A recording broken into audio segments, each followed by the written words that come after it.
Ceci est un livre audio autogénéré par Google. Espace discursif. Collection dirigée par Thierry Bulot. La collection Espace discursif rend compte de la participation des discours, identitaires, épilinguistiques, professionnels, à l'élaboration-représentation d'espaces, qu'ils soient sociaux, géographiques, symboliques, territorialisés, communautaires, où les pratiques langagières peuvent être révélatrices de modifications sociales. L'espace de discussion. La collection est ouverte à la diversité des terrains, des approches et des méthodologies et concerne, au-delà du seul espace francophone, autant les langues régionales que les vernaculaires urbains, les langues minorées que celles engagées dans un processus de reconnaissance. Elle vaut également pour les diverses variétés d'une même langue quand chacune d'elles donne lieu à un discours identitaire. Elle s'intéresse plus largement encore aux faits relevant de l'évaluation sociale de la diversité linguistique. Derniers ouvrages parus. Logambal SOUPRAYENCAVERY, L'intellect réunionnais. Approche sociolinguistique des pratiques et des représentations, 2010. Jeanne Robineau, Discrimination S, Genre S et Urbanité. La communauté gay à Rennes, 2010. Joujana FAGYAL, Accent de banlieue. Aspect prosodique du français populaire en contact avec les langues de l'immigration, 2010. Philippe Blanchet et Daniel Coste, dire Regard critique sur la notion des interculturalité. Pour une didactique de la pluralité linguistique, 2010. Montserrat Benitez Fernandez, Jean-Jaab de Reuter, Youssef Tamer, Développement du plurilinguisme. Le cas de la ville d'Agadir, 2010. Introduction. Corpus et méthode est un ouvrage collectif qui propose des réflexions épistémologiques et théoriques ainsi que des études de terrain autour de la relation entre corpus et méthode. Il s'agit d'une thématique particulièrement actuelle dans un contexte où les outils méthodologiques sont de plus en plus déconstruits et où les frontières disciplinaires se révèlent perméables. Les sciences humaines et sociales 1 promeuvent la mise en place de méthodologies ancrées dans le terrain. Dans ce contexte, si le corpus apparaît aujourd'hui comme constitutif de toute recherche en sciences humaines et sociales, littéraires, sociolinguistiques, ethnologiques, didactiques, sociologiques, informationnelles et communicationnelles, etc., sa conception et son analyse demeurent très variables selon les travaux engagés. Ses modalités de constitution, sa place, ses fonctions, son exploitation dans un processus de recherche prête à de nombreuses pratiques méthodologiques. Discipline, école, chercheurs, courants de pensée, tendent tous à une appropriation de l'objet corpus et à un développement des méthodes propres en lien avec celui-ci. Dans ce contexte, comment un chercheur en SHS peut-il s'approprier et s'approprie-t-il l'objet corpus depuis le recueil jusqu'à l'analyse, à travers l'emploi d'une méthodologie et la création d'une méthode? Il convient de préciser que dans la présentation qui est la nôtre ici, le concept de méthodologie est entendu comme un appareil de traitement de corpus préalablement institué, au sein d'un champ disciplinaire 2. Quant au terme de méthode, il se réfère à la pratique de recherche issue du transfert d'une méthodologie à un travail donné, à un ensemble de règles empiriques, vérification par multiplication d'observations et expérimentations diverses, logique, cohérence des théories, résistance à la réfutation, et éthique, recherche de la connaissance la plus objective possible. 3. Cette problématique renvoie à un ensemble de questionnements relatifs à la nature du corpus, sa sélection, sa construction, son organisation, sa hiérarchisation, au conditionnement des pratiques méthodologiques, choix effectués quant à la constitution du corpus et réciproquement, cadre théorique et ou pratique préalable, adaptabilité à la réalité du terrain, au positionnement épistémologique du chercheur, implication du sujet-chercheur dans son corpus, distanciation par rapport à l'objet, explicitation des choix méthodologiques, à la finalité sociale et scientifique de la recherche. Ce volume s'inscrit dans une dynamique de mutualisation des connaissances et des expériences. Dans une perspective critique et transdisciplinaire, il rassemble les contributions des chercheurs inscrits en sciences humaines et sociales dans diverses disciplines, sociolinguistique, didactique des langues et sciences de l'information et de la communication. Le volume comporte 12 textes organisés en 3 thématiques. Le point de vue qui crée l'objet, un corpus, des corpus, au-delà de la clôture disciplinaire, Les enjeux de l'interdisciplinarité. Être ou ne pas être discipliné. Le point de vue crée l'objet. 4. Un premier groupe de textes réunit des contributions qui questionnent la relation entre corpus et méthode, à travers des réflexions épistémologiques. Suzy Canivink propose un texte à portée critique qui interroge le renouvellement épistémologique proposé par le constructivisme radical, perspective particulièrement séduisante pour les chercheurs en SHS désireux de dépasser les lacunes du paradigme positiviste. La prétention à l'objectivité, la séparation sujet-objet, le raisonnement de type cause-effet, le paradigme explicatif. Après avoir brièvement défini le constructivisme radical en soulignant ses liens avec les sciences de l'information et de la communication, SIC, ainsi que son potentiel révolutionnaire, ce texte interroge les limites de cette révolution paradigmatique en l'apparentant à un changement de type 1 où, plus ça change, plus c'est la même chose. Ce texte voit dans le constructivisme moins le dépassement du positivisme que son simple prolongement, voire même son renforcement du fait de sa capacité à intégrer les traditionnelles critiques qui lui sont faites. En conclusion, cet article propose d'adopter un méta-point de vue récursif, qui nuance tant la conception enchantée que critique du constructivisme radical en appelant à une vigilance de tous les instants. Damien Le Gall s'intéresse dans son article à la relation entre méthode et corpus d'un point de vue épistémologique, méthodologique puis praxéologique. Il définit d'abord les concepts de corpus et de méthode, dans une approche transdisciplinaire. Puis, explicitant l'interdépendance entre le niveau épistémologique, plan de la réflexion sur l'approche et les voies d'accès à la connaissance, le niveau méthodologique, les principes régissant les méthodes de recherche employées, et le niveau praxéologique, les pratiques de recherche elles-mêmes, l'article envisage la manière l'adoption des 4 principes forts du constructivisme implique un certain nombre de conséquences sur ces 3 plans.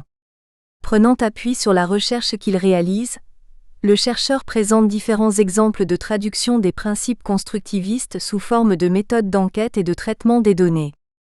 Le texte d'Alexandra Poulet et Elassiana Razafimadimbimanana traite de la prise en compte de la subjectivité en tant que partie intégrante du travail de recherche en sciences humaines et sociales.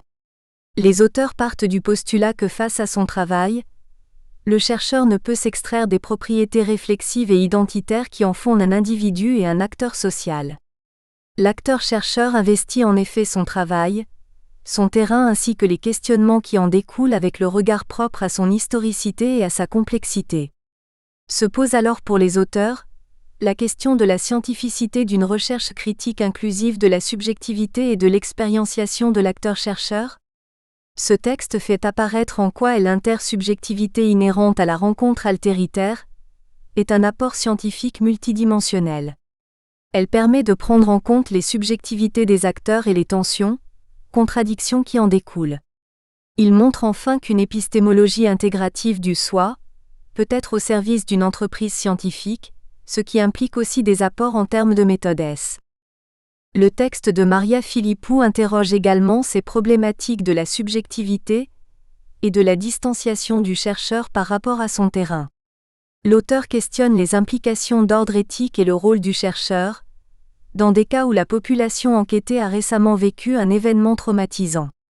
Le cas des réfugiés de Chypre fut et reste un problème difficile à approcher, l'île étant divisée en 2 parties complètement différentes et indépendantes. La présence des réfugiés dans la partie sud de Chypre reste dynamique et symbolique, et elle témoigne du manque du respect des droits de l'homme de la part de la Turquie. Réaliser une enquête auprès de personnes relatant l'expérience traumatisante et douloureuse de la guerre nécessite aussi de prendre en compte l'aspect psychologique et de faire preuve de respect. Le chercheur est obligé de suivre des méthodes particulières pour la formation de son questionnaire. Par rapport à l'ordre précis des questions, à la façon de formuler les questions et au choix de la présentation de son questionnaire. Le processus du recueil des témoignages devient alors une tâche subtile, qui interroge la relation du chercheur à son terrain. Un corpus, des corpus, au-delà d'une clôture disciplinaire. Une deuxième série de textes s'inscrit davantage dans une perspective d'analyse critique de corpus spécifiques. Nabila Bestanji revisite la question du traitement de corpus en s'appuyant sur l'étude d'un corpus de presse écrite. L'auteur s'est donné comme objectif principal la recherche de tous les éléments susceptibles d'abriter la subjectivité, en essayant de comprendre leur mode de fonctionnement et d'organisation. Son argumentation s'appuie sur une étude comparative de 2 quotidiens d'expression française, Le Monde et El Watan, au cours du mois qui a suivi les attentats du 11 septembre 2001.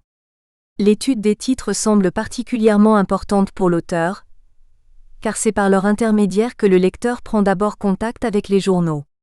L'agencement fait que le lecteur accroche et penche pour l'achat de tel ou tel autre journal. L'intérêt d'un travail basé sur la comparaison des données est aussi un choix méthodologique. L'auteur montre ainsi dans son texte que c'est par le contraste que les résultats sont plus parlants.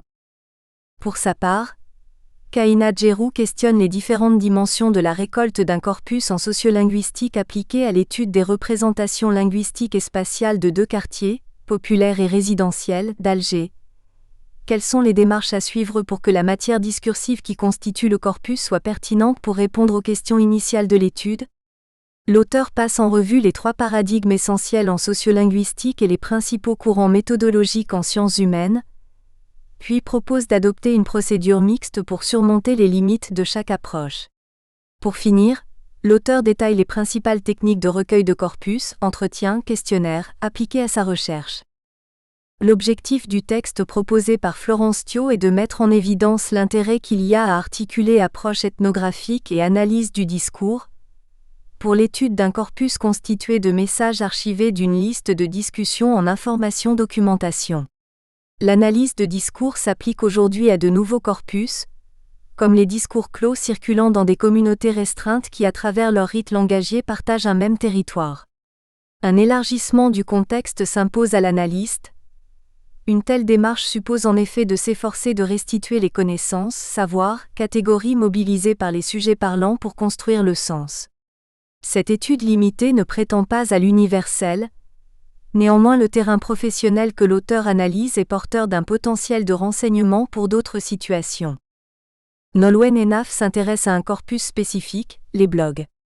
Dans son texte, elle propose une typologie permettant de mieux appréhender ce nouvel outil communicationnel. L'auteur met en perspective les différentes formes d'instrumentalisation des blogs, ainsi que l'impact général du phénomène blog, quant à la question de la prise de parole citoyenne sur Internet.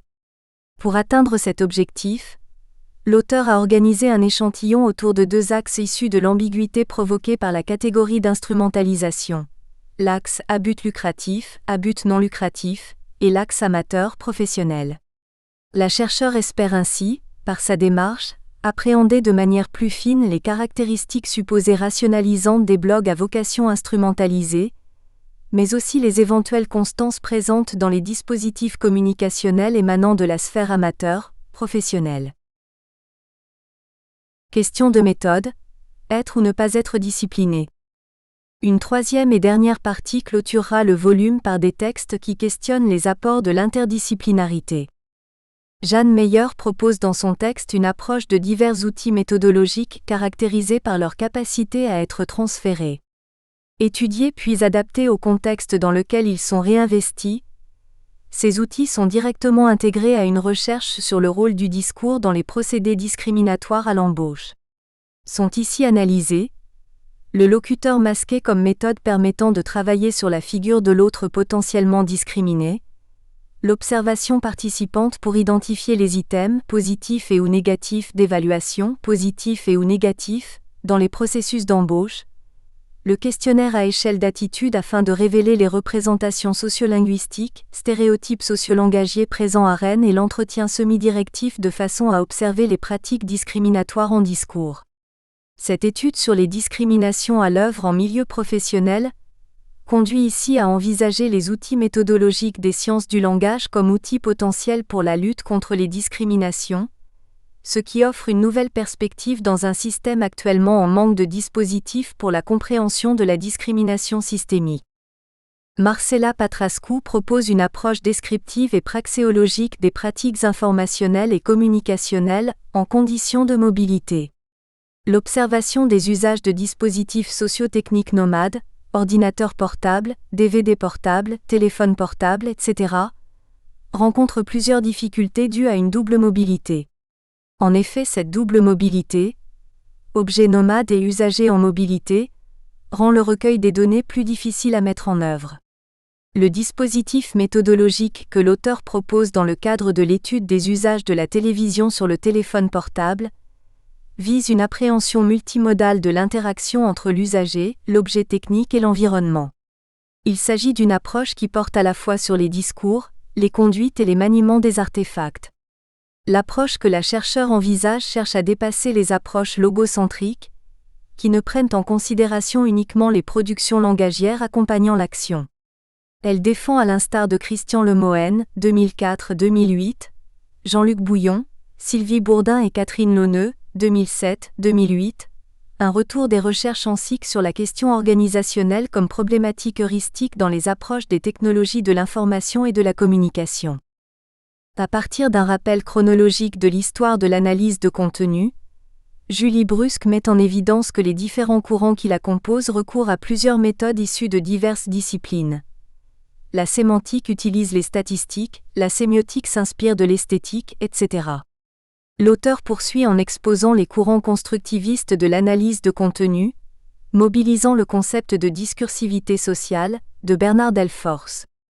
Elle montre que l'approche constructiviste de la communication a considérablement enrichi l'analyse de contenu, notamment en valorisant l'impact du contexte sur le sens donné au contenu. Face à cette infinie ressource disciplinaire, l'auteur en arrive à la conclusion selon laquelle la délimitation du travail de recherche dépend de la problématisation, de son inscription dans un champ disciplinaire ainsi que dans une épistémologie particulière. Parmi celles-ci, l'épistémologie constructiviste défendue en SIC par Christian Lemoine 5 et Catherine Launeux 6, 2007, notamment, propose de valoriser les contextes dans lesquels les recherches sont menées. Le texte de Nisrine Zamar interroge le rôle que joue l'approche interdisciplinaire dans la compréhension de nouveaux phénomènes communicationnels.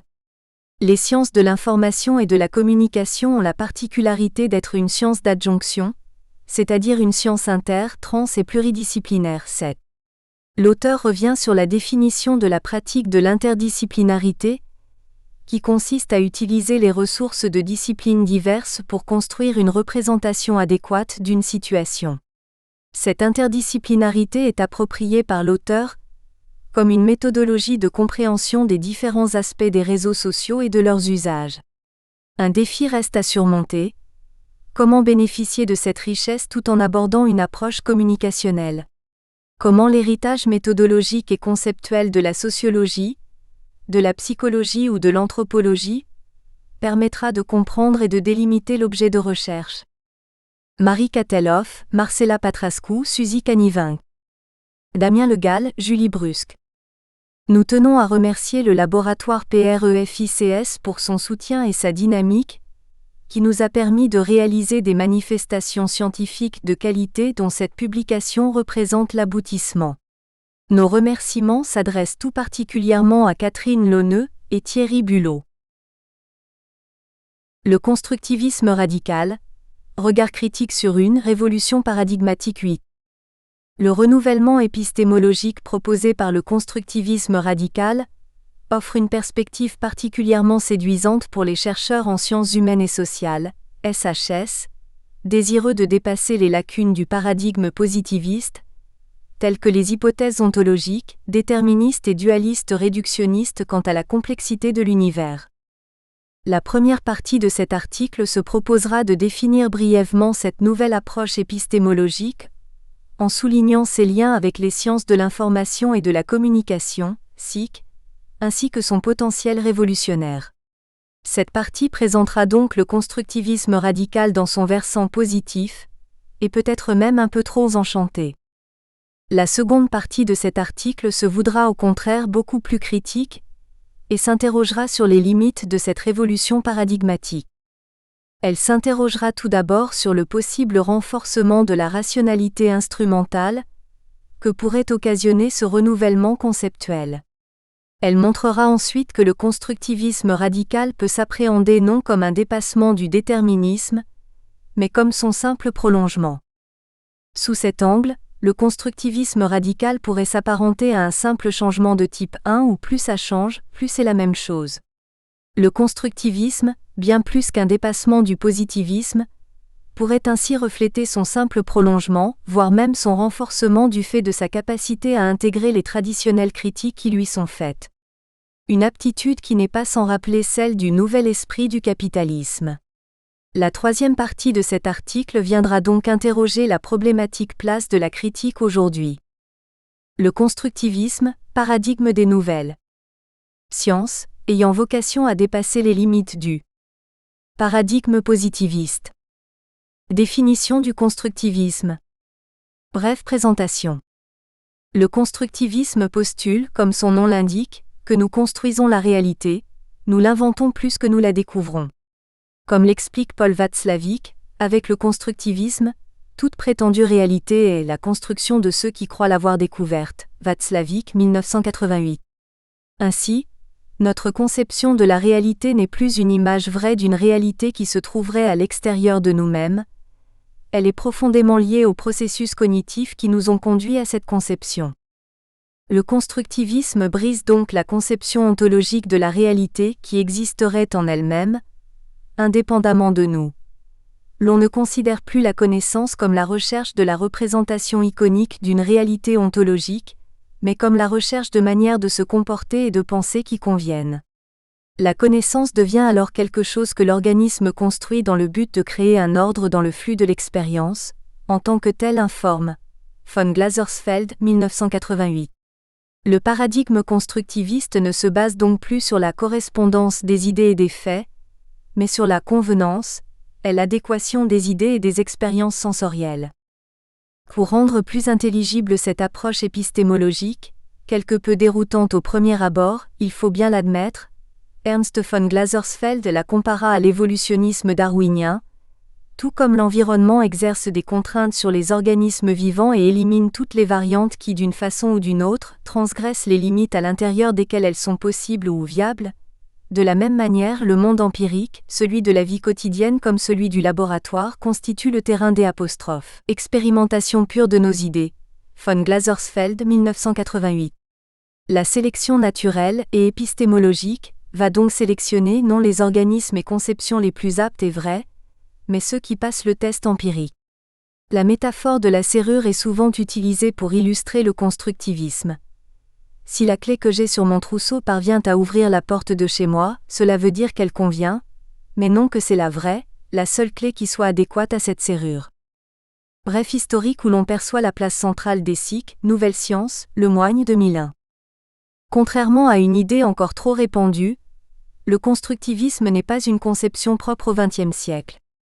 Jean-Louis Lemoigne nous rappelle ainsi tout au long de ses 3 tomes consacrés à cette approche l'existence des épistémologies préconstructivistes Lemoigne 2002, celles de Valéry, Vico, Hegel, Kant, Léonard de Vinci, Aristote, Protagoras.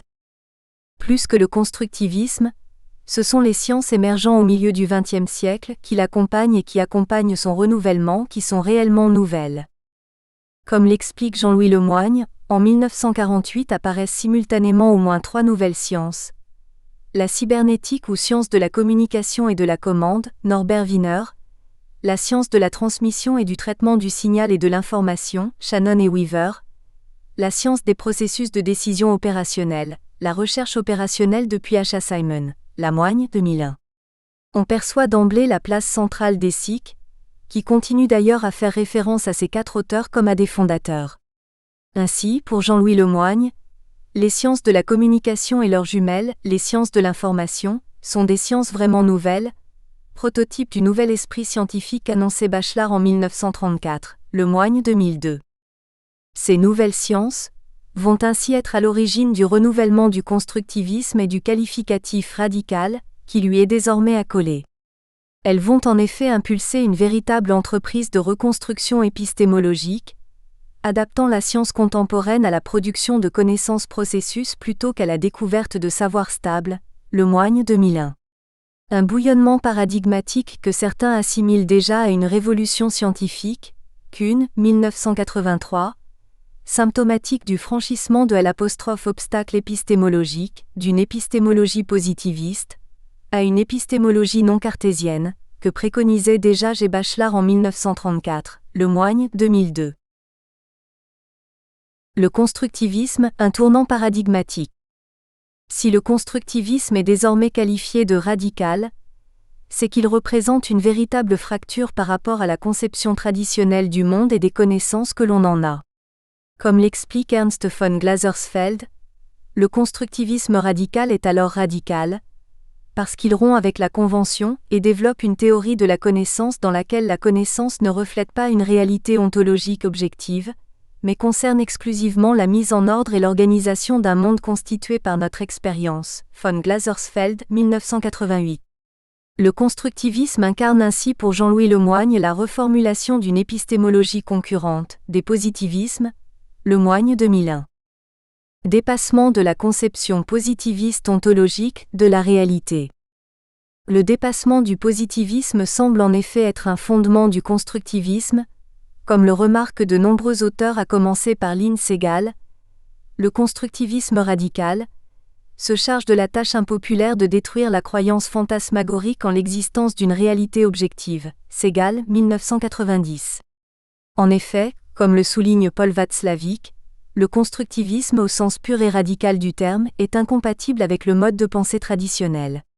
Bien que la plupart des représentations du monde, philosophiques, scientifiques, sociales, idéologiques ou individuelles soient très différentes les unes des autres, elles ont cependant un point commun. L'hypothèse de base qu'une réalité réelle existe et que certaines théories, idéologies ou convictions personnelles la reflètent, lui correspondent plus justement que d'autres. Václavík, 1988. Dépassement du dualisme objet-sujet de Descartes. Ce nouveau cadre paradigmatique, que Jean Piaget proposa d'appeler le constructivisme, substituera à l'axiomatique positiviste fondée sur la réalité ontologique de l'objet analysable indépendamment du sujet qui l'observe, une axiomatique constructiviste fondant la science sur des projets de connaissance plutôt que sur des objets. La connaissance est un processus avant d'être résultat, et elle ne s'entend que par les interactions du sujet et de l'objet. À la découpe analytique d'un objet indépendant du sujet qui l'observe peut se substituer la conjonction cognitive d'un concepteur, système observant, et de ses projets. Lemoigne 2001. Le constructivisme s'en prend ainsi directement au grand paradigme d'Occident, formulé par Descartes, et imposé par les développements de l'histoire européenne depuis le XVIIe siècle.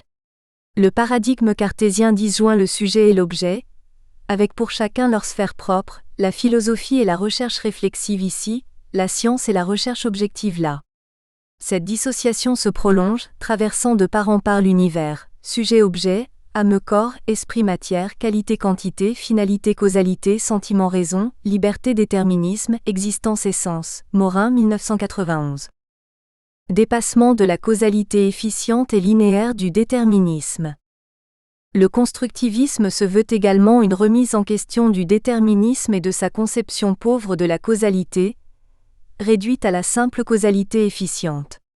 Là encore, il s'attaque à l'un des bastions fondamentaux des théories occidentales classiques de la connaissance. Comme l'explique Lynn Segal, pendant les 300 dernières années, la causalité efficiente, c'est-à-dire une forme d'explication selon laquelle la cause précède toujours les faits, devient l'obsession de la civilisation occidentale. Bien qu'il ne s'agisse que d'une forme de causalité parmi plusieurs autres, le succès qu'elle a obtenu en physique classique a contribué à ce que nous en fassions notre seul modèle explicatif. Segal, 1990. Les nouvelles sciences vont en effet attirer l'attention sur de nouvelles formes de causalité, à commencer par celle de causalité finale. La cause finale intervient quand l'effet précède la cause. Les cybernéticiens, qui étudient les comportements dirigés vers un but, mettent en avant la cause finale. Segal, 1990.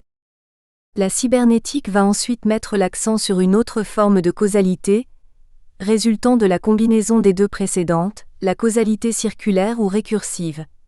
Dans le schéma de la causalité efficiente, A cause B qui cause C, qui cause D, dans celui de la causalité finale, D en agissant rétroactivement cause A. La cybernétique montre que lorsque D renvoie des informations vers A, les deux types de causalité interviennent. C'est ce que la cybernétique appelle la causalité circulaire. A cause B qui cause C qui cause D qui cause A, Segal, 1990. Ainsi, dans le constructivisme la connaissance suit une causalité circulaire. La connaissance établie et le processus de connaissance qu'il établit se structurent réciproquement. Il y a récursivité de ce qui est en train de se construire sur les processus de construction elles-mêmes, Mucchielli 2003. Jean-Louis Lemoigne et Alex Mucchielli font ainsi de la récursivité le cinquième axiome, Lemoigne 2001, et le quatrième principe fort, Lemoigne 2005, du constructivisme. L'avènement de la transdisciplinarité. Le constructivisme s'attaque également au paradigme cartésien de disjonction, enjoignant à séparer les connaissances en disciplines. Il y substitue un paradigme de reliance, s'inspirant directement de la systémique, principe fort du constructivisme, contrastant avec le principe de modélisation analytique, ou le principe du réductionnisme, Lemoigne 2003. Ainsi, pour Alex Mucchielli, l'ingénium, sorte d'intuition, est pour les constructivistes cette faculté mentale qui permet de relier de manière rapide, appropriée et heureuse des choses séparées. Cette conception constructiviste de la connaissance met l'accent sur sa capacité à relier, à conjoindre, à associer, plutôt qu'à séparer, Mucchielli 2003. Le constructivisme radical offre ainsi la possibilité de dépasser les cloisonnements disciplinaires pour penser les interactions, et développer ainsi une vision non plus parcellaire mais globale des phénomènes sociaux, à l'image de l'ambition transdisciplinaire portée par les SIC. Un véritable tournant, pour les SHS selon Alex Mucchielli. Le constructivisme répond ainsi à l'appel de Jean-Louis Lemoigne pour une interdisciplinarité qui pourrait. Nous espérons que vous avez apprécié cet aperçu. Pour continuer à écouter ce livre audio sur Google Play Livres, utilisez le lien dans la description de la vidéo.